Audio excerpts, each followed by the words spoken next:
నమస్కారం. Welcome to నవలా హృదయం. ఈరోజు కథ వసంత శిశిరం. రచించిన వారు శ్రీమతి నవీన గారు. కథలోకి వెళ్ళబోయే ముందు ఛానల్ను సబ్స్క్రైబ్ చేయడం మర్చిపోవద్దు. కథలోకి వెళ్ళిపోదాం.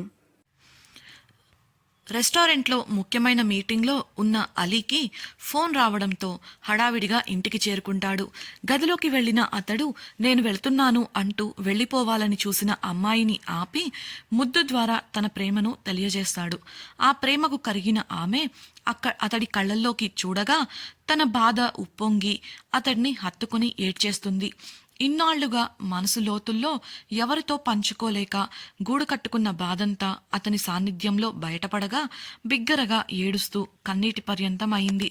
ఆమె పరిస్థితి తెలిసిన వాడై ఏడుస్తూ కన్నీటి పర్యంతం అయిన ఆమెను ఆపలేదు అలీ.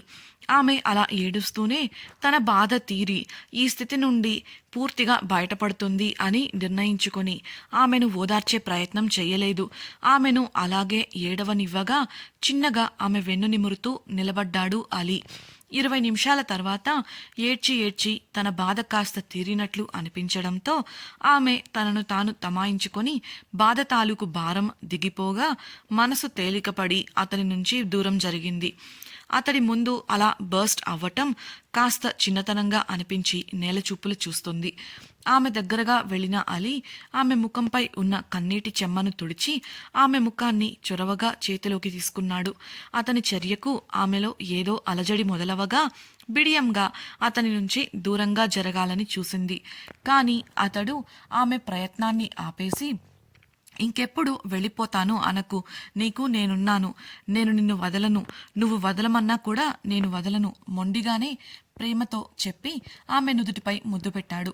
ఆమె బిడియంతో తన చెంపల మించి అతడి చేతులను తీస్తూ ప్లీజ్ నేనిక్కడ ఉండటం సరికాదు, నన్ను వెళ్ళనివ్వండి అని అంది నేలను చూస్తూ. అతడు కోపంగా ఆమెను చూస్తూ చెప్తే అర్థం కాదా నీకు? సరైనదో కాదో నాకు తెలియదు. నాకు నువ్వు కావాలి, నీ సంతోషం కావాలి, నీతో 100 ఏళ్ల జీవితం కావాలి. ఈడియట్, నీకు కూడా నేనంటే ఇష్టమని నాకు తెలుసు. పిచ్చి పిచ్చిగా వాగి కోపం తెప్పించకు రేష్మ అన్నాడు ఒక చేతితో వేలు చూపించి మరో చేత్తో ఆమె నడుమును చుట్టేస్తూ.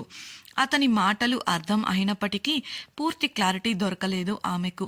అంతేకాక అతని మనసు కూడా తనలానే ఉందని తెలిసి సిగ్గు బిడియం కలిసి బయటకు రాగా అది కాదు, మనం ఒకే ఇంట్లో కలిసి ఉండటం మంచిది కాదు, సలూన్లో చాలా పనులున్నాయి అంటూ నోటికి వచ్చినట్లు ఏదేదో మాట్లాడుతూ దిక్కులు చూస్తుంది రేష్మ. ఆమె ఎరుపెక్కిన బుగ్గలను చూడటం, ఆమె అర్థం లేని మాటలను వినడం ద్వారా ఆమె సిగ్గుపడుతోందని అర్థమైన అలీకి పెదవులపై నవ్వు విరియగా ఆమెను గట్టిగా హత్తుకుపోయాడు. ఆమెను కౌగిలిలో బంధించి ఆమె భుజంపై గడ్డమానించుకొని ఈడియట్, కాదు కాదు, మనం ఇద్దరం ఈడియట్స్మే, లేదంటే ఒకరంటే ఒకరికి ఇష్టానికి మించి ప్రాణం అని తెలిసి కూడా ఇంకా పిల్లలలా దోబూచులాడుకుంటున్నాం అన్నాడు. అతని మాటలకు ఆమె పెదవులు కూడా విచ్చుకోగా కౌగిలిలోనే ఆమె ముఖాన్ని తన ఎదురుగా ఉంచుకొని ఆమె కళ్ళల్లోకి ప్రేమగా చూస్తూ ఐ లవ్ యూ రేష్మా అన్నాడు అలీ. అతని మాటలు అతని హృదయం నుంచి రాగా వాటి భావం ఆమె హృదయాన్ని తాకింది. ఆ మాటలు విన్న రేష్మకు ఎక్కడా లేని ఆనందం. అతని మాటలకు మనసు ఉప్పొంగగా సంతోషం ఎక్కువై కళ్ళ నుండి ఆనంద బాష్పాల వర్షం కురిపిస్తూ అతడిని గట్టిగా కౌగిలించుకుంది. అతడి ప్రేమ వ్యక్తీకరణకు ఇప్పటి వరకు తాను ఒంటరిని అన్న భావన ఆమెలో పూర్తిగా పోయింది.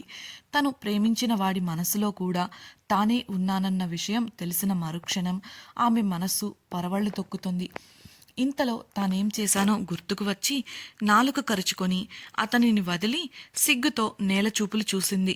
ఆమెను అలా చూసిన అలీ నవ్వుతూ తను కూడా కాస్త బిడియంగానే తలగొక్కుంటూ ఆమెతో పాటు కలిసి పక్కనే ఉన్న మంచంపై కూర్చున్నాడు. ఆమె చేతిని పట్టుకొని కాసేపు మనసు విప్పి మాట్లాడుకున్నారు. రేష్మ కూడా పూర్తిగా బాధ నుండి బయటపడి అతనితో కాస్త ఫ్రీగా మాట్లాడటం మొదలుపెట్టింది. అలా కాసేపటికి అలీకి ఒక విషయం గుర్తొచ్చి ఈడియట్, ఇంత ప్రేమ పెట్టుకొని ఎందుకే వెళ్తానన్నావు అడిగాడు చిరుకోపంగా. అందుకు ఆమె ముభావంగా చూస్తూ, అంటే నాకు మీరంటే ఇష్టమే కానీ మీ మనసులో ఏముందో నాకు తెలియదు కదా, సో ఇక్కడే ఉండి ఆశ పెంచుకోవడం ఎందుకని అలా చేశాను. మీకు దూరంగా వెళ్ళిపోతే నాకు మీతో జీవితంపై ఆశలు కలగకుండా ఉంటాయని తలదించుకొని బదులు చెప్పింది. ఆమె తలపై మొట్టికాయ వేసి, రాక్షసి, అలా అనుకునే దానివి ఆ రోజు నాకెందుకే ఫోన్ చేశావు? ఇంకెప్పుడు ఇలా చెయ్యకు. అయినా చెయ్యలేవులే, చెయ్యనివ్వను కూడా. రేపో మాపో నీ ముక్కుకు కళ్ళెం వేసి నాతో కట్టేసుకుంటాను అన్నాడు అలీ. ఏంటి అని అర్థం కాక అయోమయంగా ముఖం పెట్టి అడిగిన రేష్మకు, మొద్దుపిల్ల, పెళ్లి చేసుకుంటానంటున్నానే, ఇది కూడా అర్థం కాలేదా నీకు? అలీ అనగానే ఆమె నోరు కప్పలా తెరిచింది. అంతలోనే ముఖం ముడిచేస్తూ, నాకిష్టం లేదు అంది పక్కకు జరిగి. ఆమె అన్నదానికి విస్తుపోయి చూస్తూ, ఏం మాట్లాడుతున్నావు రేష్మ? నేనంటే ఇష్టమే కదా, మరి పెళ్లి చేసుకుంటే తప్పేంటి? ఆమె ఆలోచన అర్థం కాక అడిగాడు అలీ. ఆమె మెల్లిగా నోరు తెరిచి గోళ్లు గిల్లుకుంటూ, అంటే నాకు 1 సంవత్సరం సమయం కావాలి, అప్పటి వరకు పెళ్లి వద్దు ప్లీజ్ అని అడిగింది. అతడు ఆమె అంతరంగం ఇంకా అర్థం కాక, ఇప్పుడు నీకు 1 సంవత్సరం సమయం ఎందుకు? నీ గురించి నాకు, నా గురించి నీకు తెలుసు. పైగా ఒకరంటే ఒకరికి బాగా ఇష్టం. పెళ్లి చేసుకుని మనం సంతోషంగా ఉండొచ్చు కదా అని అడిగాడు. అందుకు ఆమె అసలు కారణాన్ని దాచేస్తూ, నాకు మీ గురించి ఏమీ తెలీదు, నేను మాత్రం మీరెలాంటి వారో తెలుసుకోవద్దు అంది లోలోపల చిలిపిగా నవ్వుకుంటూ. అందుకు కోపంగా ఆమెను చూస్తూ, ఆ మాట నా కళ్ళలోకి చూసి చెప్పు అని అలీ అనడంతో మౌనంగా ఉండిపోయింది రేష్మ. ఆమె ప్రక్కకు జరిగి, ఇప్పుడు అసలు విషయం ఏంటో చెప్పు అని అలీ అడగడంతో తప్పక నోరు విప్పింది రేష్మ. మరి మీరేమో బిజినెస్ మ్యాన్, 1 సంవత్సరంలో నేను కూడా సలూన్ని మంచిగా డెవలప్ చేసి ఒక మంచి బిజినెస్ ఉమన్ని అనిపించుకోవాలనుకుంటున్నాను. అలా జరిగే వరకు పెళ్లి వద్దు బుజ్జగింపుగా అడిగింది రేష్మ. అబ్బా, పెళ్ళయ్యాక కూడా నువ్వు ఆ పని చేయొచ్చు కదా, తేడా ఏం ఉంటుంది? చిన్నబుచ్చుకున్నట్లే అన్నాడు అలీ. ఉంటుంది, చాలా తేడా ఉంటుంది, ప్లీజ్ నా కోసం గట్టిగానే పట్టుపట్టి చెప్పింది రేష్మ. ఆమె మాటలకు గారాలు పోతూ, అది కాదు రేష్మ, అప్పటిదాకా నీకు దూరంగా ఉండాలంటే కష్టమే, అర్థం చేసుకోవే. ఆమె గడ్డం పట్టుకోగా అతని మాటలకు ఒక పక్క సిగ్గు ముంచుకొచ్చినా కనబడనివ్వకుండా తనలో తనే నవ్వుకుంటూ, అదంతా నాకు తెలీదు, 1 సంవత్సరం ఆగాల్సిందే అని తల ప్రక్కకు తిప్పేసింది రేష్మ. ఆమె మొండి పట్టుకు అలీ చిరుకోపంగా ఆమెను చూస్తుంటే ఆమె మాత్రం ఓరకంట అతడిని గమనిస్తూ లోపల నవ్వుకుంటుంది. ఆమె అలా నవ్వుకోవడం ఆమె ముఖ కవళికల ద్వారా గమనించిన అలీ ఆమె మెడ పట్టుకొని తన వైపు లాక్కుంటూ ఆమె పెదవులపై ముద్దు పెట్టాడు. ఈ హఠాత్ పరిణామాన్ని ఊహించని రేష్మ మొదట కళ్ళు పెద్దవి చేసి చూసింది. అంతలోనే అతడు ముద్దు తీవ్రతను పెంచుతుంటే తట్టుకోలేక అతన్ని దూరంగా తొయ్యడానికి ప్రయత్నించింది. కానీ ఆమె నిర్ణయం నచ్చని అలీ ఆ ముద్దులో తన కోపాన్ని చూపిస్తూ ఆమెకు విడివడే అవకాశం ఇవ్వకుండా ఆమెతో పాటు మంచం పైకి వాలిపోయాడు. అతడు చేస్తున్న పనికి ఆమెలో కంగారు మొదలైనా అతని ధాటికి ఏమీ చెయ్యలేకపోయింది. నెమ్మదిగా అలీ చేతులకు కూడా పని చెబుతూ ఆమె డ్రెస్లోంచి నడుమును తడమగా మనసైన వాడి పెదవులతో పాటు చేతులు కూడా చేసే మాయలో చిక్కుకుపోయి అల్లాడిపోయింది రేష్మ. కాసేపటికి తన కోపాన్ని గుర్తుగా ఒక పంటిఘాటును ఆమె పెదవులకు కానుకగా ఇచ్చిన అలీ ఆమెకు దూరం జరిగాడు. అతను వదలడంతో మంచం దిగిపోయి సిగ్గుతో ముడుచుకుపోతూ గోడవైపు తిరిగి వేగంగా శ్వాస తీసుకుంటుంది రేష్మ. ఆమెను చూస్తూనే జుట్టును సవరించుకుంటూ, ఇప్పుడు కూడా పెళ్లి సంవత్సరం తర్వాతే అంటావా అల్లరిగా అడిగిన అలీకి చిరుసిగ్గుతో కళ్ళు వాల్చేసి అతడిని చూడకుండానే అవును అని బదులిచ్చింది రేష్మ. ఇంత చేసి తన ముద్దు ప్లాన్ ఫెయిల్ అవ్వడంతో చిరాగ్గా మంచం మీద నుంచి లేచి, మొండిదాన పోవే అని ఉడుక్కుంటూ గది బయటకు వెళ్ళిపోయాడు అలీ. వెళ్ళిపోయిన వాడల్లా మళ్ళీ తిరిగి వచ్చి, ఇప్పుడు నేను ముఖ్యమైన పని మీద రెస్టారెంట్కి వెళ్తున్నా, సాయంత్రం త్వరగా వచ్చేస్తాను, సిద్ధమై ఉండు, బయటకు వెళ్దాం అన్నాడు చిరుకోపంగా చూస్తూ. రేష్మ సమాధానం ఇచ్చేలోపు అదైనా ఓకేనా, లేదంటే పెళ్ళయ్యే వరకు అది కూడా బందా అలిగినట్లుగా అడిగాడు అలీ. అతడి క్యూట్ ముఖాన్ని సిగ్గుతో చూసి నవ్వుకుంటూ తలుపు చాటు నుండే మీరు వెళ్ళిరండి, మీకోసం ఎదురు చూస్తూ ఉంటాను బదులిచ్చింది రేష్మ. హమ్మయ్యా థ్యాంక్స్ వెటకారంగా అంటూ అక్కడి నుంచి అలీ వెళ్ళిపోగా నవ్వుకుంది రేష్మ. ఇంతకాలానికి వారి మనసులలో ఒకరిపై ఒకరికి ఉన్న భావాలను పంచుకోవడంతో వారిద్దరి మనసు గాలిలో తేలిపోతుంది.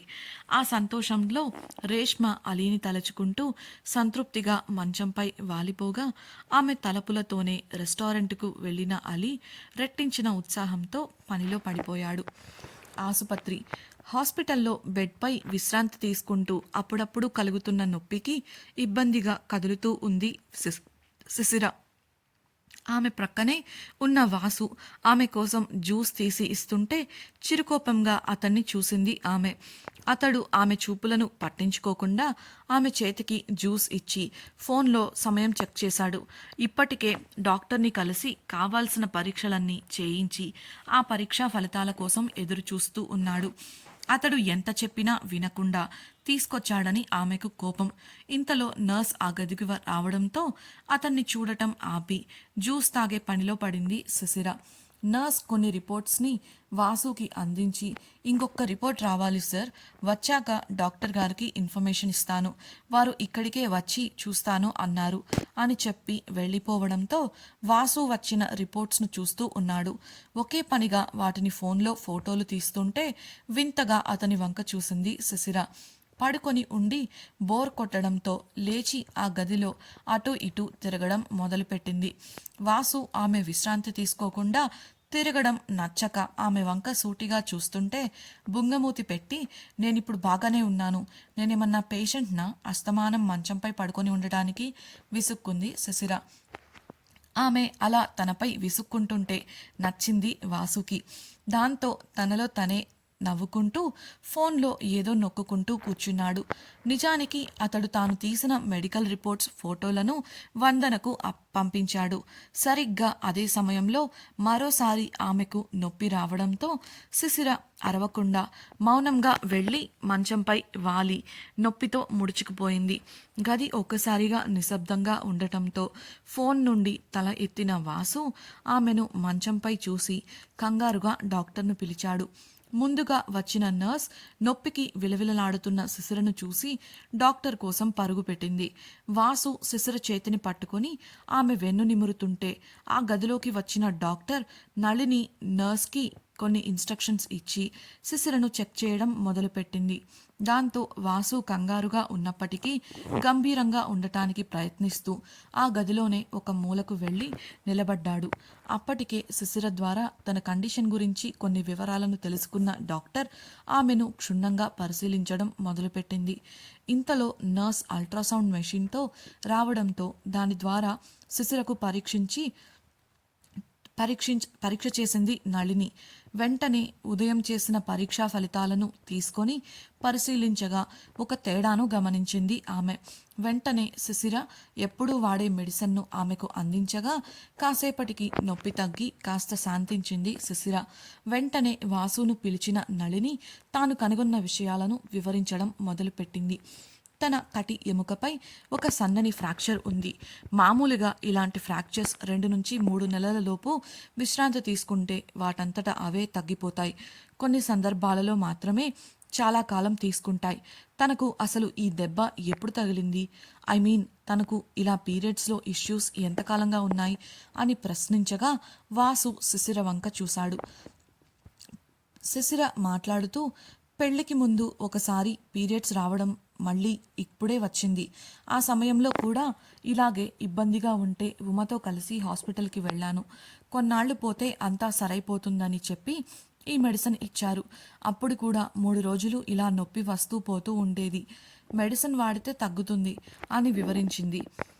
ఆమె మాటలు విన్న నళిని ఓకే, ఈ మెడిసిన్ ఇలానే కంటిన్యూ చేసి కాస్త బలమైన ఆహారం తీసుకో, త్వరలోనే అంతా సెట్ అయిపోతుంది అని చెప్పగా అసలు పీరియడ్స్లోనే నాకు ఇలా ఫ్రాక్చర్స్ వల్ల నొప్పి రావడం కారణం ఏంటి అంటే ఫ్రాక్చర్ అన్నప్పుడు మామూలు సమయాలలో నాకు ఇబ్బందే లేదు కదా, తెలుసుకోవాలన్న ఉత్సుకతతో అడిగింది శిశిర. అందుకు నళిని వివరిస్తూ, సాధారణంగా అందరూ నొప్పులు అనేవి ప్రసవ సమయంలో మాత్రమే వస్తాయనుకుంటారు. కానీ ఆడవారికి ప్రతి నెల నెలసరి సమయంలో వస్తాయి. వాటి వల్లనే చాలామంది నెలసరి సమయంలో ఇబ్బంది పడుతూ ఉంటారు. నొప్పి అంటే గర్భసంచి సంకోచ వ్యాకోచాలు చెందడం వలన కలిగే ఓ భావన.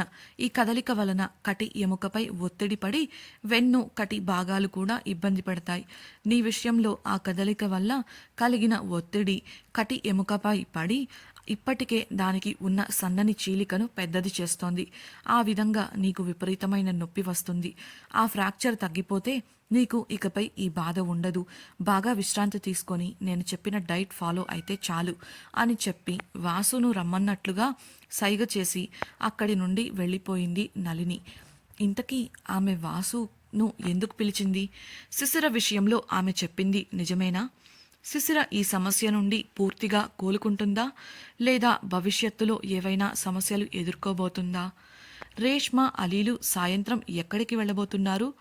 వారి సాయంత్రం ఎలా ఉండబోతోంది? తెలుసుకోవాలనుందా?